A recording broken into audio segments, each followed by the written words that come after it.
Mi nombre es Sofía, tengo 48 años, soy abogada litigante desde hace 22 y he estado en más salas de audiencia de las que puedo contar. He visto jueces impasibles, fiscales agresivos, defensores brillantes y testigos que llegaron a declarar temblando. Creía que ya nada podía sorprenderme dentro de un tribunal. Estaba equivocada. La historia que voy a contar empezó 18 meses antes de ese morning en que entré al tribunal y el juez se paralizó. Pero, para contarla bien, tengo que empezar desde el principio, desde el lugar donde se inician las historias que nadie espera vivir, en el momento en que la vida decide cambiar de dirección, sin avisarte. Yo era una abogada exitosa, con una reputación sólida en litigios civiles. Manejaba casos grandes, tenía un equipo pequeño pero muy bueno, y vivía en ese estado de adrenalina controlada que da la profesión cuando la ejerces bien. No era feliz en todos los sentidos de la palabra, pero tenía dignidad, autonomía y la satisfacción profunda de hacer algo en lo que era genuinamente buena. Lo que no tenía era lo que la vida me iba a dar de una manera que no elegí, en una historia propia que contar. Una historia que terminaría con el momento más extraño de mi vida profesional. El instante en que un magistrado de 42 años, con traje oscuro y expedientes apilados en el escritorio, me miró entrar a su sala y se quedó completamente inmóvil. Para entender ese momento hay que conocer todo lo anterior. Carmen es 3 años menor que yo y siempre fue la que tomaba las decisiones difíciles sin consultar a nadie. Cuando éramos niñas, ella era la que escalaba los árboles más altos y yo la que esperaba abajo con el corazón en la garganta. Esa dinámica de alguna manera nos definió de por vida, ella adelante, yo detrás pendiente de que no se cayera. La llamada fue corta. Me dijo que habían hospitalizado a nuestra madre. Un episodio cardíaco menor. Los médicos querían mantenerla en observación al menos 48 horas. No era urgente, pero si podía venir, sería bueno. Llegué al hospital esa noche. Mi madre tenía 69 años y una energía que hacía que la gente la pensara más joven. Verla en una cama de hospital con monitores conectados fue uno de esos golpes silenciosos que no duelen en el momento, pero que van acumulándose en algún lugar del cuerpo. Lo que mi madre me dijo esa noche cambió todo a no directamente. No de manera dramática, lo dijo de la única manera en que mi madre decía las cosas importantes de pasada, como si fuera un dato menor, dentro de una conversación sobre otra cosa. Me dijo: Sofía, hay algo que no te conté nunca porque no sabía cómo y porque pensé que no era necesario, pero ahora lo pienso de otra manera. Le pregunté de qué hablaba. Me miró con esa expresión que tienen las personas mayores cuando están a punto de soltar algo que han cargado durante mucho tiempo, y me lo dijo. Tardé varios segundos en procesar lo que acababa de escuchar. Luego le pedí que lo repitiera. Lo que mi madre me contó esa noche en el hospital era esto. Yo era hija adoptiva, no en el sentido en que suele entenderse la adopción, con papeles y procesos legales, sino en el sentido antiguo, el de los acuerdos privados que se hacían en familias cuando una mujer joven quedaba embarazada sin estar en condiciones de criar a un hijo, y una pareja sin hijos decidía criarlo como propio. Mi madre biológica era una prima lejana de mi padre, tenía 19 años cuando quedó embarazada. El hombre que la había embarazado desapareció del panorama antes de que yo naciera. Ella no tenía recursos ni apoyo suficiente. Mis padres, que llevaban años buscando tener un hijo sin conseguirlo, se ofrecieron a criarme. El acuerdo fue verbal. No hubo documentos de adopción formal, porque en esa época y en ese contexto esas cosas se manejaban de otra manera. Mi madre biológica se fue a vivir a otra ciudad cuando yo tenía 2 meses. Mis padres me criaron como su hija, nunca me dijeron nada, porque creyeron que era lo mejor, porque querían que yo tuviera una vida sin complicaciones de identidad, porque me amaban, y el amor, cuando es genuino, a veces toma decisiones equivocadas con las mejores intenciones. Me quedé mirando a mi madre esa noche con un silencio que no era de dolor, sino de procesamiento, como cuando una computadora recibe demasiados datos a la vez y se ralentiza. No lloré, Ale, pregunté el nombre de mi madre biológica. Me lo dijo, no lo reconocí. No era un nombre que hubiera escuchado nunca en nuestra familia. Lo guardé en algún lugar de mi cabeza y no dormí esa noche. Soy abogada. Cuando tengo un problema, no me quedo con él en la cabeza. Lo investigo. Es una especie de reflejo profesional que a veces resulta útil y a veces es una manera de no sentir lo que siento porque estoy demasiado ocupada recopilando información.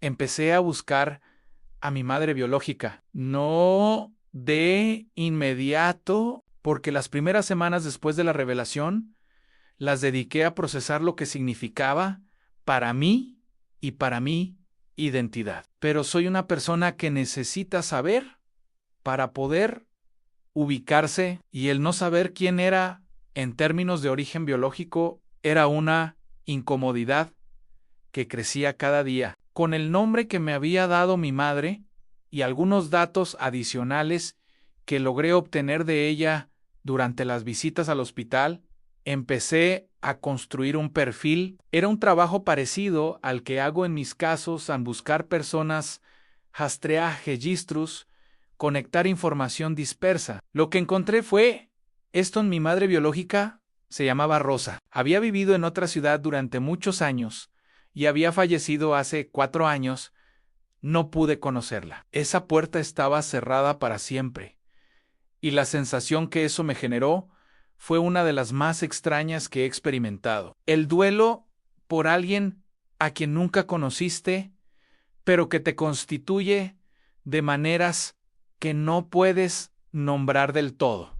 Pero Rosa tenía una familia. Tenía hijos, lo que significaba que yo tenía hermanos biológicos, personas que existían en el mundo y que no sabían que yo existía. Y uno de ellos, cuando fui a buscarlo, resultó ser alguien que yo ya conocía, aunque no de la manera que habría esperado. Rosa había tenido 3 hijos después de que yo nací. 3 hijos con un hombre con quien se casó cuando tenía 23 años y de quien se separó décadas después. Lo supe por registros públicos, por conversaciones discretas, con personas que habían conocido a la familia, por la capacidad de investigación que da 22 años ejerciendo el derecho. El mayor de los 3 hijos de Rosa tenía 44 años.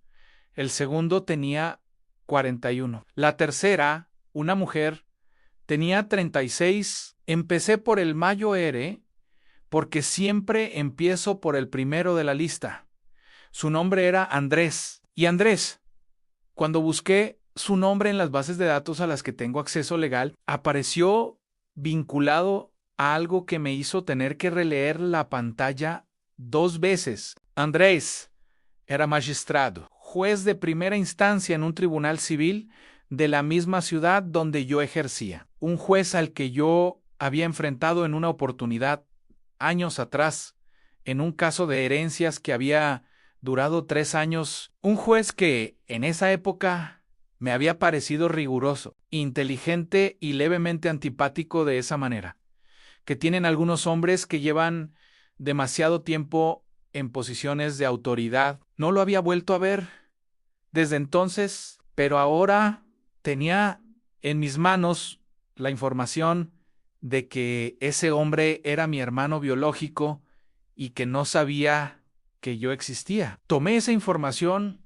y me quedé con ella durante semanas, pensando en qué hacer y si hacer algo. Y la respuesta llegó no por mi decisión, sino por la del destino, que tiene una manera muy propia de forzar los encuentros que uno pospone indefinidamente. Un caso llegó a mi despacho 6 semanas después. Un cliente nuevo enviado por la recomendación de otro cliente. Era un caso de nulidad de contrato con implicaciones patrimoniales significativas. Cuando revisé el expediente y vi que el juzgado tenía asignado, sentí algo parecido a un vértigo suave. El caso iba a ser conocido por el magistrado Andrés, el hombre que yo pensaba que era mi hermano biológico. Podría haberme excusado. Tenía razones válidas a un potencial conflicto de interés, aunque no uno obvio. Podría haber pasado el caso a otro abogado de mi equipo. Podría haber esperado a tener esa conversación personal primero,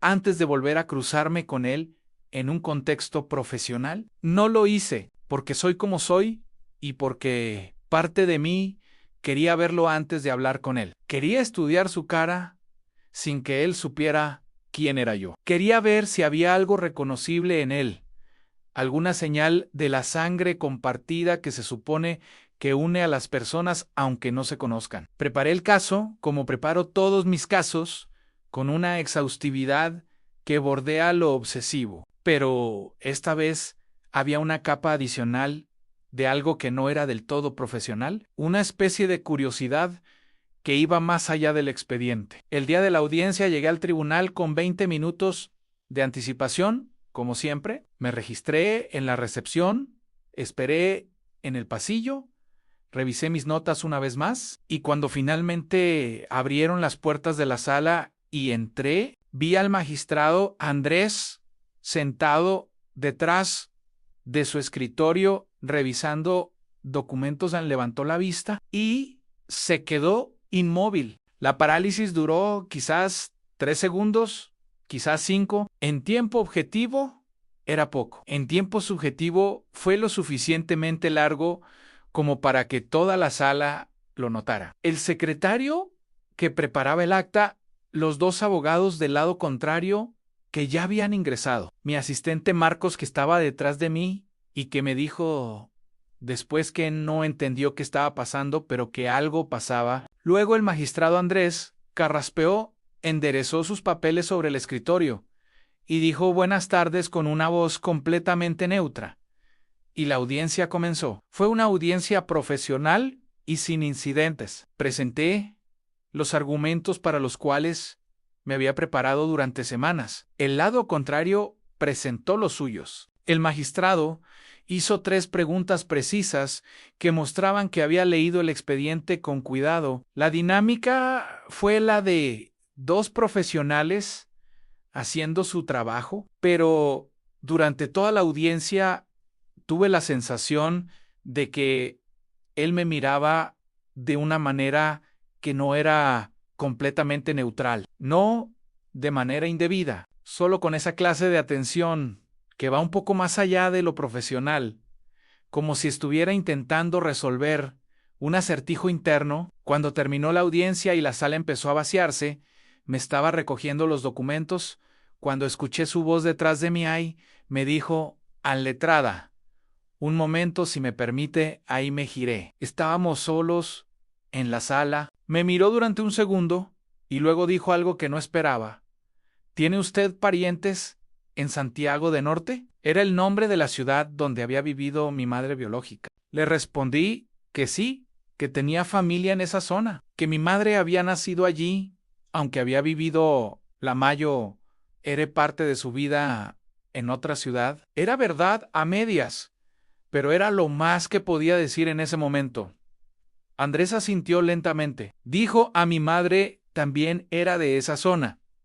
Falleció hace 4 años. Se llamaba Rosa. No dije nada durante unos instantes. Luego dije, y ya lo sé. Fue la revelación más extraña de mi vida. 2 personas que se conocieron como adversarias en un tribunal, que durante años se observaron a través del protocolo de un proceso judicial, descubriéndose de repente en un pasillo vacío, como lo que realmente eran en familia que no se conocía. Andrés me miró con una expresión que no era de sorpresa, sino de algo que parecía más bien verificación, como alguien que tenía una hipótesis y acaba de ver confirmarse un dato crucial.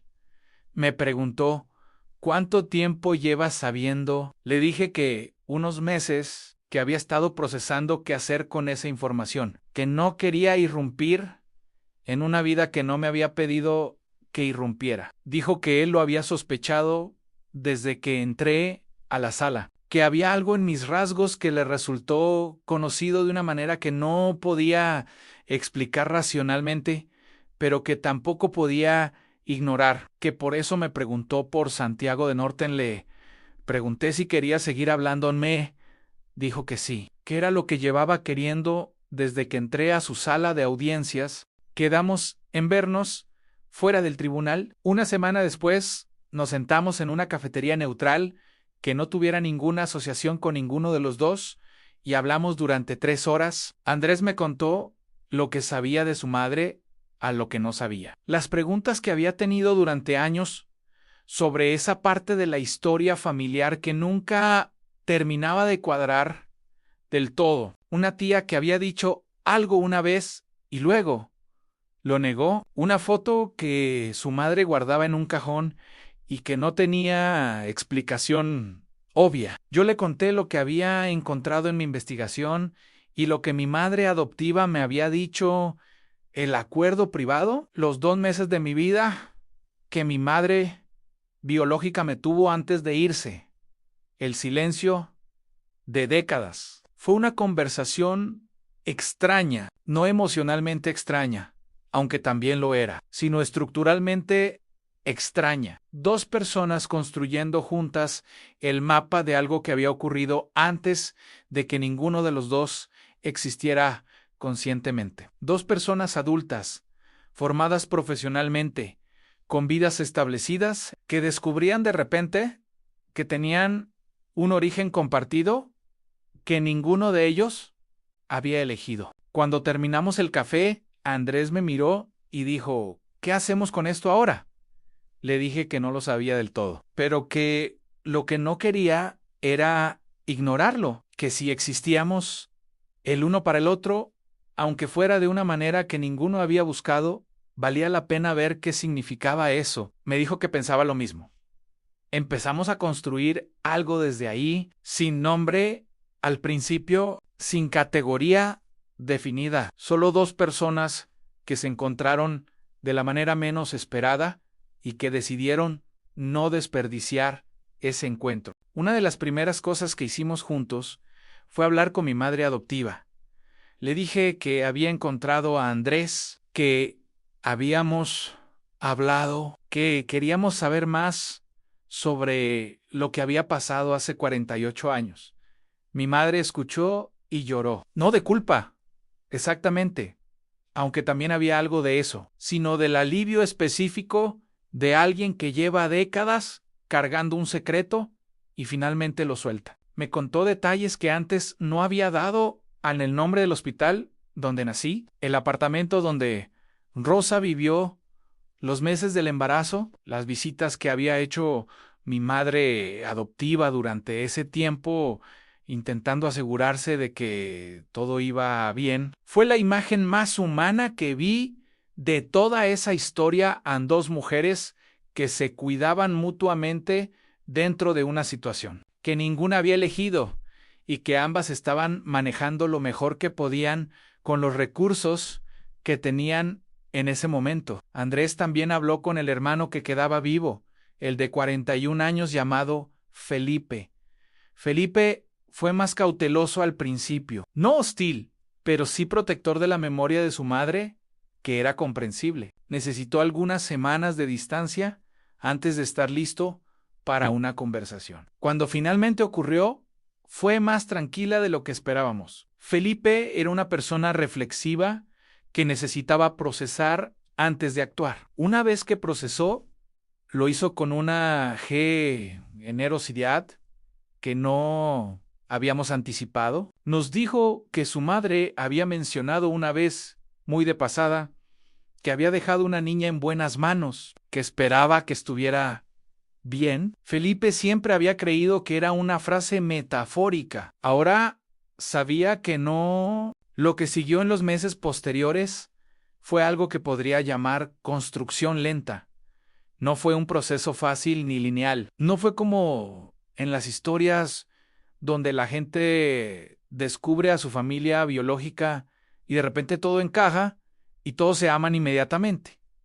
Fue más complicado y más honesto que eso. Hubo momentos de incomodidad, cenas donde el silencio era más pesado de lo que debería, conversaciones que terminaban antes de donde tendrían que terminar porque alguien se cansaba o porque había un tema que aún no estaba suficientemente maduro para tocarse. Hubo también momentos de una conexión que no esperaba. Descubrí que Andrés tiene mi mismo hábito de marcar libros con papeles, porque subrayar le parece una agresión al texto. Que Felipe toma el café exactamente como yo, con muy poca leche y sin azúcar. Pequeñas cosas que no significan nada por sí solas, pero que en el contexto de lo que estábamos descubriendo adquirían un peso específico. Mi hermana Carmen, la biológica, fue la que más trabajo le costó integrar todo esto, no porque le pareciera mal,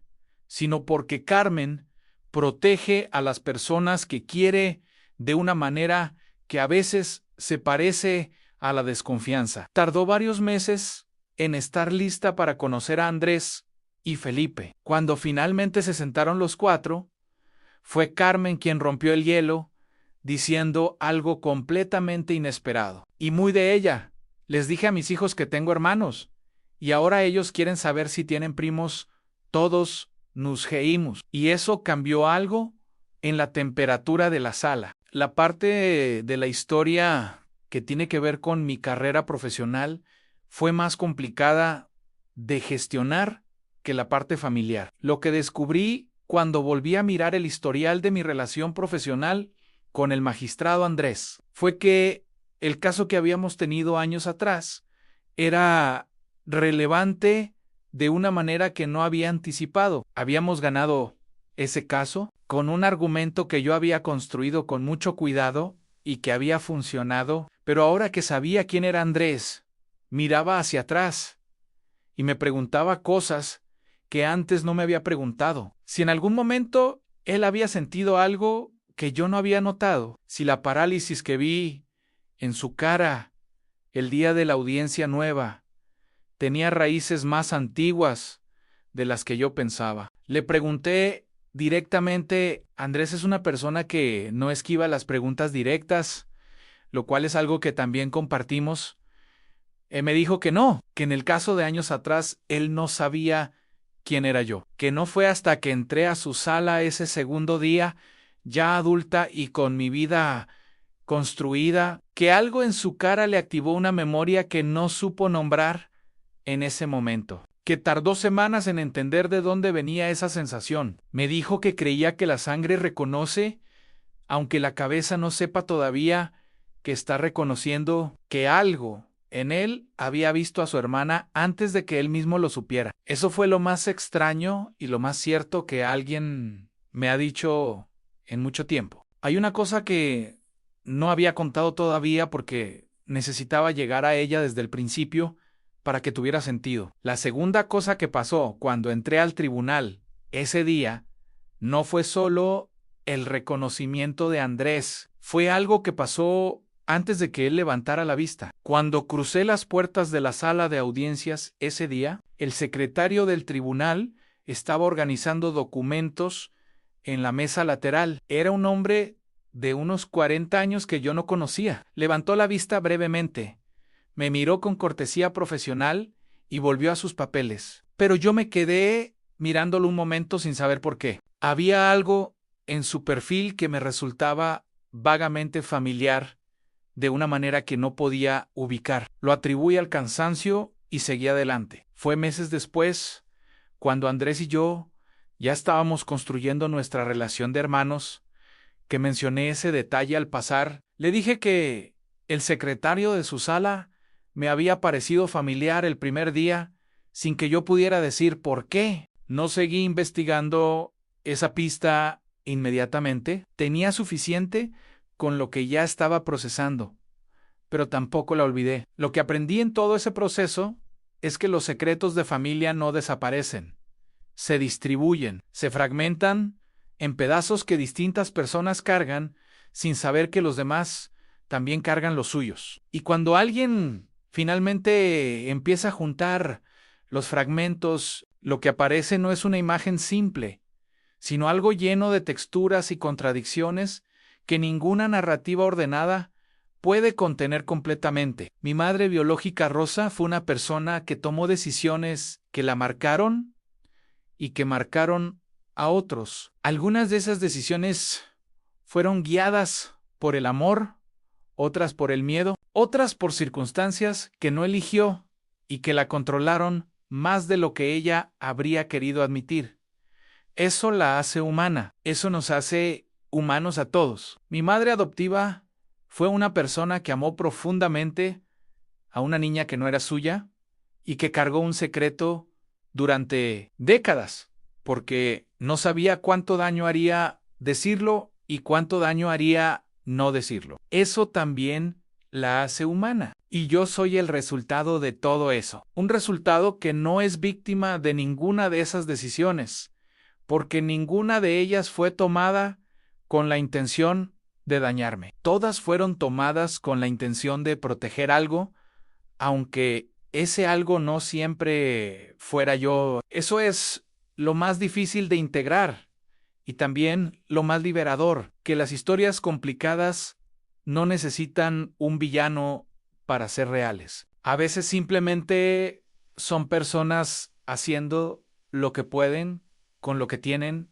en el momento en que les toca. Han pasado 2 años desde que encontré a Andrés en esa sala de tribunales, 2 años desde que empecé a contestar preguntas que no sabía que tenía. Andrés y yo nos vemos una vez al mes para cenar. Felipe viene cada 2 meses porque vive en otra ciudad. Carmen y Andrés han desarrollado una amistad que no esperaba y que me alegra de una manera que no tenía anticipada. Los hijos de Carmen llaman a Andrés tío sin que nadie les haya dicho que deben hacerlo. Simplemente lo decidieron solos, que es la manera más honesta de decidir algo. Mi madre adoptiva conoció a Andrés y a Felipe en una tarde de domingo en mi casa. Fue una tarde llena de silencios y de gestos pequeños que valían más que los silencios. Cuando se despidieron, mi madre le apretó la mano a Andrés y le dijo que Rosa le habría alegrado saber que él era así de buena persona. Andrés la abrazó, a ninguno de los dos dijo nada más. Yo quedé en ese proceso con más preguntas que respuestas sobre la historia completa.